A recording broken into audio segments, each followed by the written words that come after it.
Alright, so in this video, I'm going to be going over endpoints and how to adjust the endpoints on the RC Lowriders for the full hydraulic servos. And basically, when it comes to the endpoints, I'm just going to explain this for those that don't know. So if you do already know this, please have a little patience. So when you set up the servo and you put it inside, usually it's set up for steering, so you have the neutral point in the center, and then you steer left or right. Well, actually, right or left. And when you're adjusting the endpoint is going to be how far the servo moves the servo arm in either direction in order to effectively do the steering. So this will be steering one way, and then this will be steering the other way. Now, the servo has its range of how far it can turn, but most RC lowriders, like when it comes to steering, they're mechanically limited.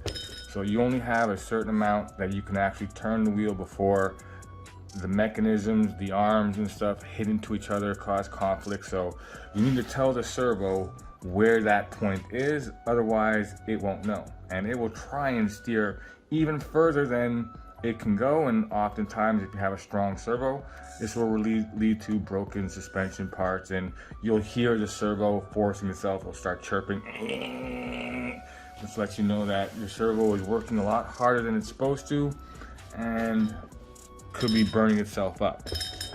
So when you're adjusting the endpoint, you're adjusting what the end of the travel is going to be, so that if at this point right here, if the servo or the mechanical suspension is finished, the travel, max steering in whatever direction you're steering in, you adjust this to be the endpoint so that the servo doesn't try to continue going past that point. Now, when it comes to the lowrider, there's no neutral point in the center where it just sits at when you're not sitting on the control. It's not like the stick recenters itself. It's going to stay whichever position you leave it at. So you're basically going to choose, you're basically adjusting at what point is the lowest, the servo has the suspension at the lowest, and then at what point the servo has the suspension at the top. So what you saw right there is if it goes further, now that the servo's traveled farther than we want it to go. So we want to tell it to stop right here. That would be the end point in one direction. And then when we go down, it stops right here. We don't want to continue bringing the wheel up. We want to stop when the chassis is on the ground. So we'll tell the servo this is the end point in the other direction. So that's basically what we're doing with the endpoints. And when it comes to the lowriders, if you've gone ahead and gotten yourself a custom servo, an aftermarket one that's adjustable, you're going to want to take advantage of the tunability of that servo. And the way that you do this is that you adjust the endpoints and how far the travel is inside the servo instead of using the transmitter. I mean, well, you still use the transmitter for the finite adjustment, but you basically try to have it so that the servo's max travel in one direction is where you want it to be at 100%, and max travel in the other direction is where you want it to be at 100%. This way you have the most resolution in the stick, so that when you're making those adjustments on the stick, it's as smooth as possible and you have the best control. And I'll actually give you an example of what it's like to have low resolution versus high resolution. So if you see this servo right here, right now it's on a low resolution, so it's basically stepping like this. It's sort of like a jittery kind of movement because the pulse width modulation is very, very low. So it's basically like tut tut tut tut tut tut tut tut tut versus tut tut tut tut tut tut tut tut. So the faster the pulse is, the smoother it's going to be. So if you look at this right now, the servo is on a very low pulse, so it's going to be very, very jittery.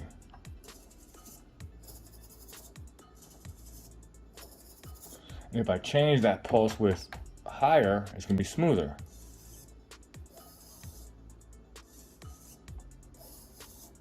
So it's very much the same thing when it comes to the stick.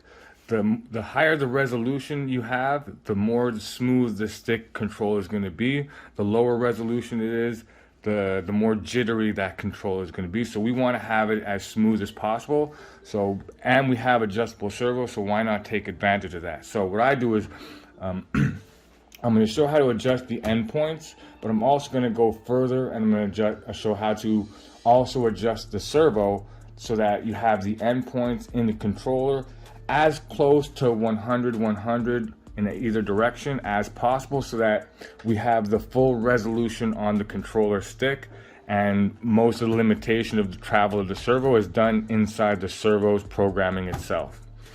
Now, this is going to apply to both Reef's 300 servos, or if we're using AGF RC servos, and most likely will apply if you're using any other kind of servo also that's adjustable.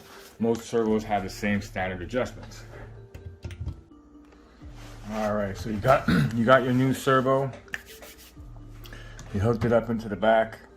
Now, what I like to do is, whenever you put a new servo on, you know, you have the switches laying on the ground, and then at this point you put the servo arm on. So there we go. And that this is going to give us our general idea what the stock travel is on this servo.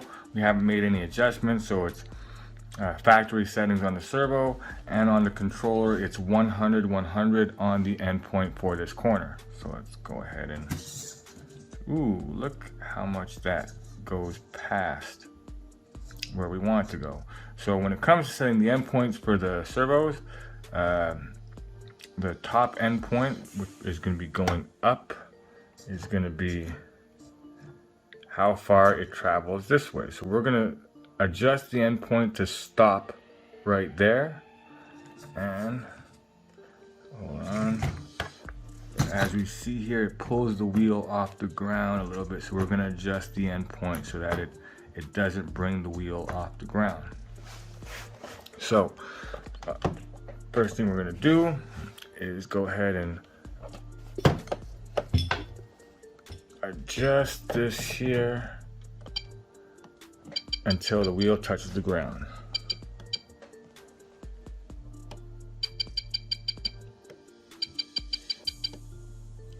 Perfect. So now at 110 we have the wheel touching the ground. We're going to bring that up here. It goes too far past, so we're going to just bring this down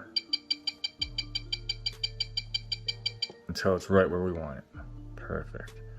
So here we have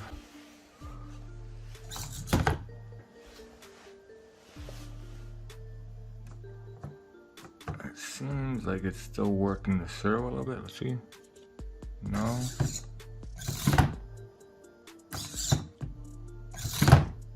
Yeah, let's just turn it down a little bit. Perfect. Now, there might be a little bit of a confusing thing when it comes to making these adjustments, because when you're adjusting how low it is, we're adjusting how far the servo goes this way, not actually how low it is. So when I bring the number up, it's going to keep adjusting the servo that way, which is going to pull the wheel up. And if I adjust down, it's going to bring the servo back down. So it might be confusing as to which way you're going to make the adjustments, but as you can see here, when I raise the number, it continues to bring the servo that way, so that in turn brings the wheel up. When I lower the number, it brings the wheel back down. So if I were to keep going, it would basically lift the suspension up. So we want it back to 110.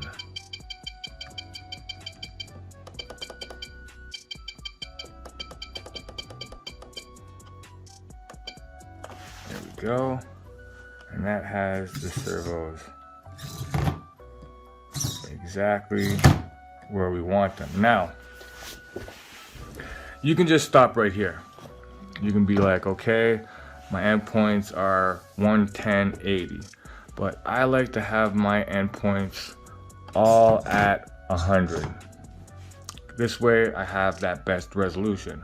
So what I'm gonna do is I'm gonna reduce the travel range on channel number 3 servo, so that I'm gonna try and get this as close to 100 as possible, and any adjustments that I need to make afterwards, I'm gonna do with the center point of the servo, which should basically keep me that 100 in each direction and adjust the finite tuning that we need to.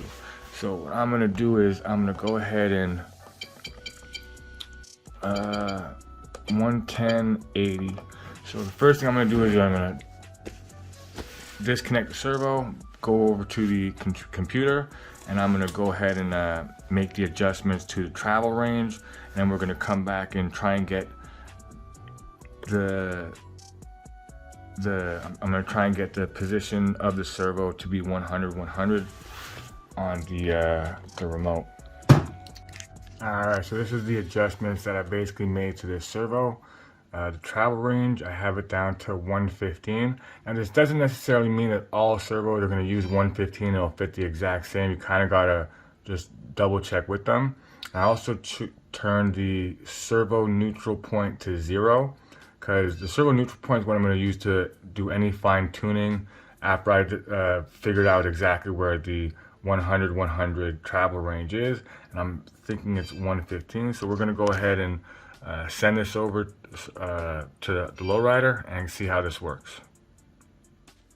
Alright, so now that I've made the adjustment to the servo, of course disconnect the servo horn again.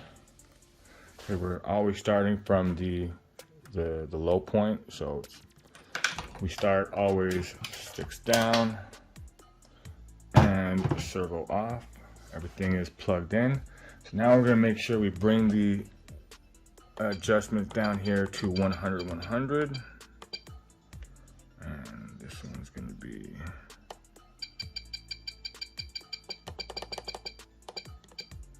there we go. So now we got 100.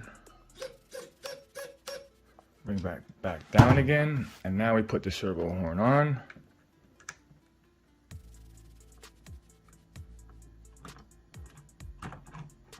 Perfect.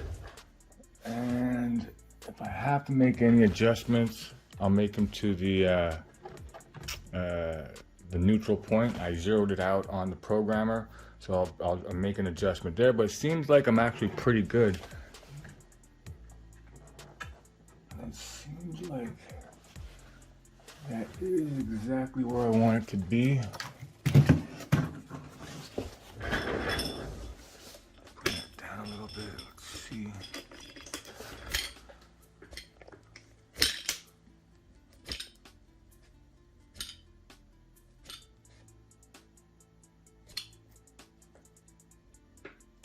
That does look pretty good.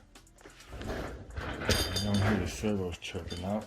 So we're gonna go ahead and see how that travel looks in the other direction. Going up.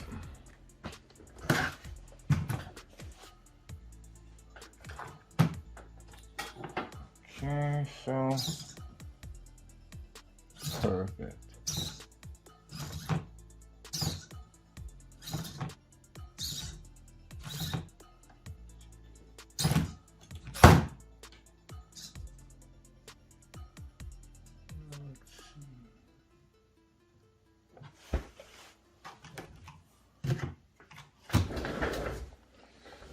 Yeah, equally spaced on the sticks. Give this equally spaced.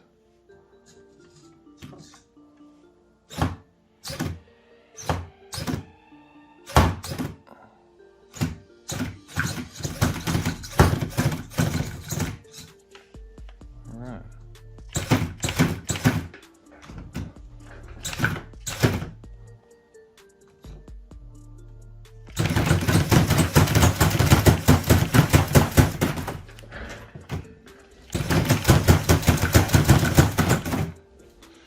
Yeah, so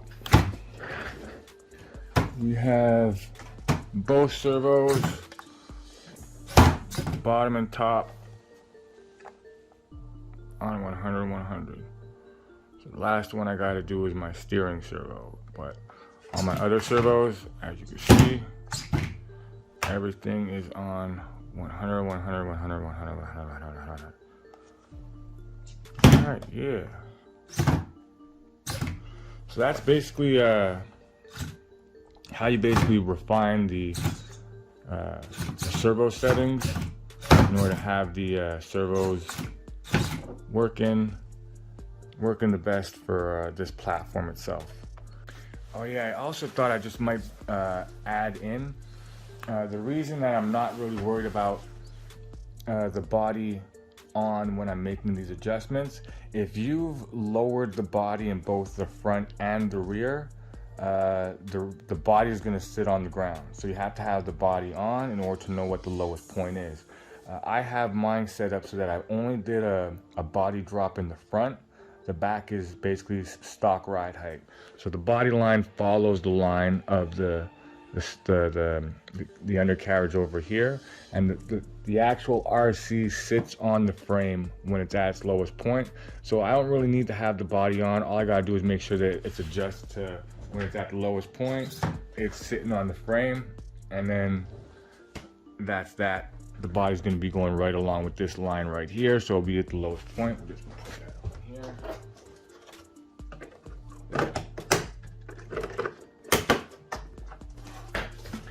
Boom. So as you can see,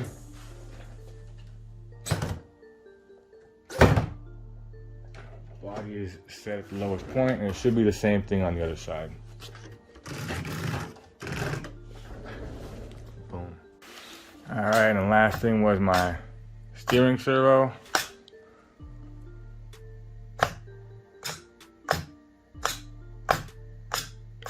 All of that at 100, 100. And I actually should be able to bring my throttles, the channel 2s for throttle, I should be able to bring that to 100, 100 through the tuning in the ESC. So that'll probably be one of the last things that I make sure to adjust, so I can try and have everything on the servos at full resolution. So with that, hope the video was helpful. I'm out.